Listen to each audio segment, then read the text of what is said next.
नाही, मला असं वाटतं की नुसतं पत्राचा विषय उपस्थित होत नाही. शरद पवार साहेबांच्या मुलाखतीमध्ये शरद पवार साहेबांनी हे भाष्य केलं आहे. मुलाखत आजही यूट्यूबमध्ये उपलब्ध आहे. शरद पवार साहेबांनी आपलं पुस्तक लिहिलं, त्या पुस्तकाचं पानही उपलब्ध आहे, पत्रही उपलब्ध आहे.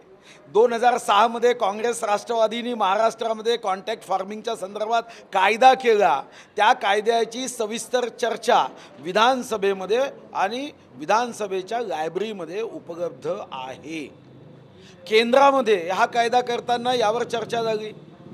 2012मध्ये कपिल सिब्बल साहेबांनी लोकसभेत जे भाषण केलं, ज्या संदर्भात त्यांनी सांगितलं की किसानों को तुम क्यों मजबूर करते हो, क्यों खेल खेलते हो, किसानों को ऐसी ज़बरदस्ती क्यों करते हो कि यहीं बेचा जाए उसके किसानों का उपज, बाहर बेचने दो.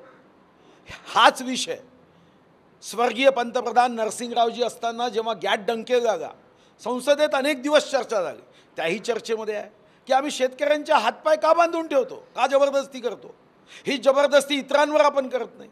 आणि कृषी उत्पन्न बाजार समिती कुठेही रद्द होत नाही आहे.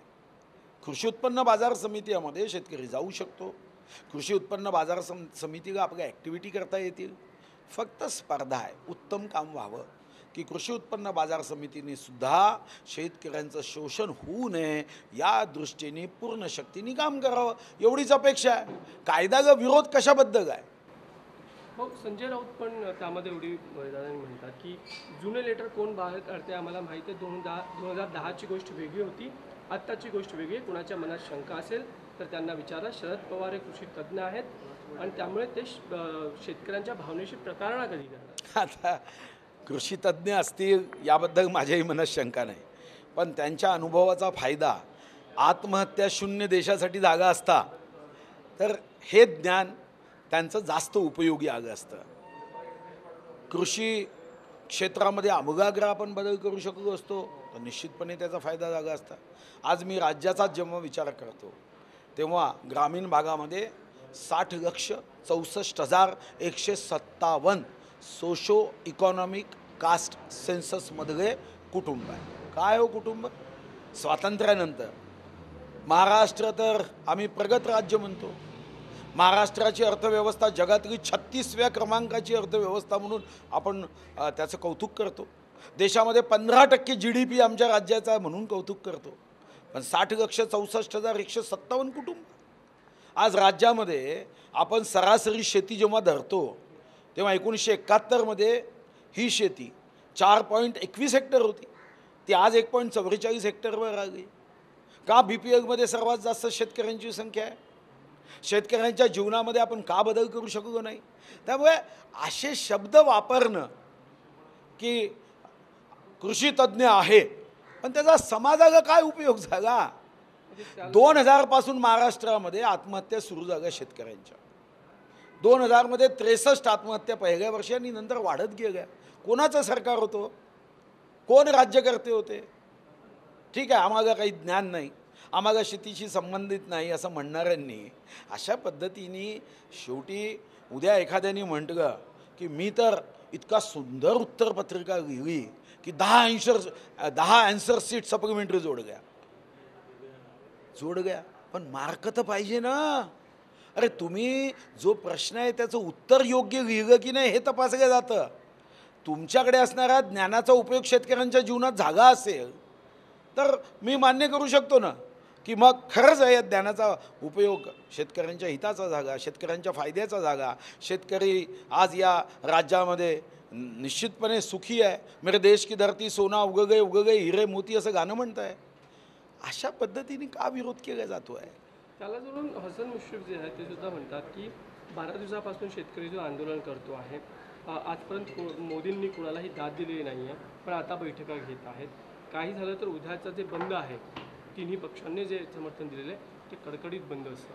नाही ठीक आहे, शेवटी आपली भावना एखाद्या विषयावरून व्यक्त करण्यासाठी लोकशाहीमधलं कोणतंही आयुध वापरताना त्याबद्दल माझा आक्षेप असण्याचं कारण नाही. पण भारत बंदचा निर्णय करताना या संदर्भामध्ये काय कायद्यामध्ये त्रुटी आहे, काय उणीवा आहे या संदर्भात चर्चा करायची नाही का. म्हणजे शेतकऱ्यांच्या हिताचं की अहिताचं.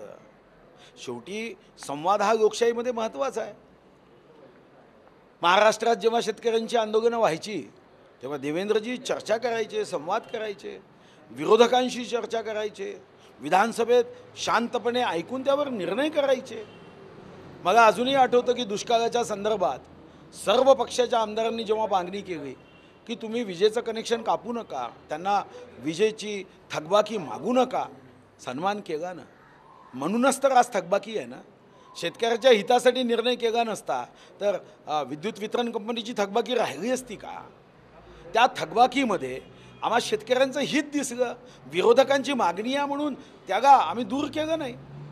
हो, त्याचबरोबर सतेज पाटील म्हणतात की लोकांनी बंदमध्ये उत्स्फूर्त सहभाग घ्यावा, शेतकऱ्यांनी घराबाहेर काठीला काळा कपडा बांधून निषेध करावा. भाजपची भूमिका शेतकरी विरोधी आहेत, चंद्रकांत पाटील यांच्या वक्तव्यावरून ते म्हणतात. नाही, आता भूमिका कोणती योग्य कोणती अयोग्य या संदर्भामध्ये तर साधारणतः आपल्याकडे एकच आयुध आहे आणि ते म्हणजे जेव्हा केव्हा निवडणुका होतील तेव्हा शेतकऱ्यांचं काय मत आहे हे लक्षात येईल.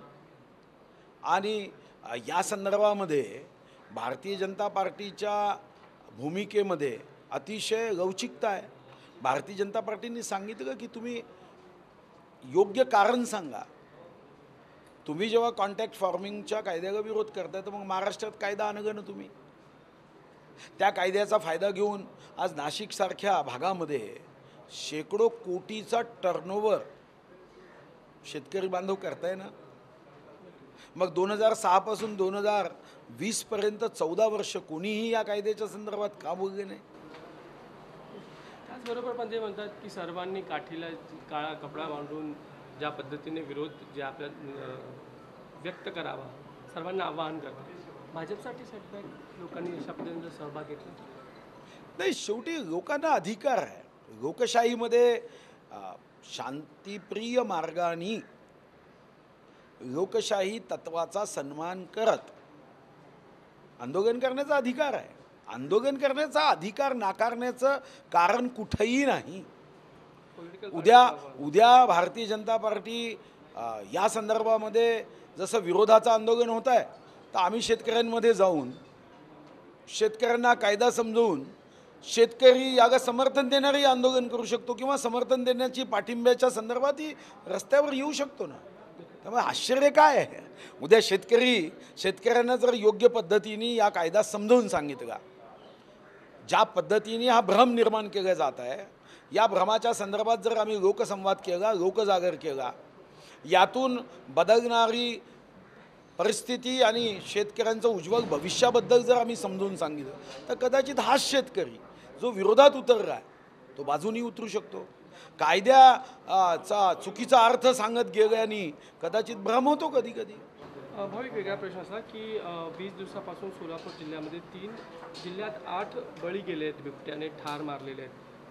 बीड असेल, सोलापूर या भागात. आता प्रधान जे वन संरक्षक नितीन काकोडकर त्यांनी त्याला ठार मारण्याचे आदेश दिलेले आहेत की एक तर पकडा नाही तर ठार मारा, कारण तो आता नरभक्षक झाला. तुमच्याही काळात अशा पद्धतीने एक प्रसंग उद्भवला? नाही, मला माहीत नाही, पण मला असं वाटतं की उद्धव साहेब असताना आता तर ठार मारण्याचा आदेश जाणारच नाही, कारण तेव्हा त्यांनी या संदर्भामध्ये आपलं मत काय हे व्यक्त केलं आहे.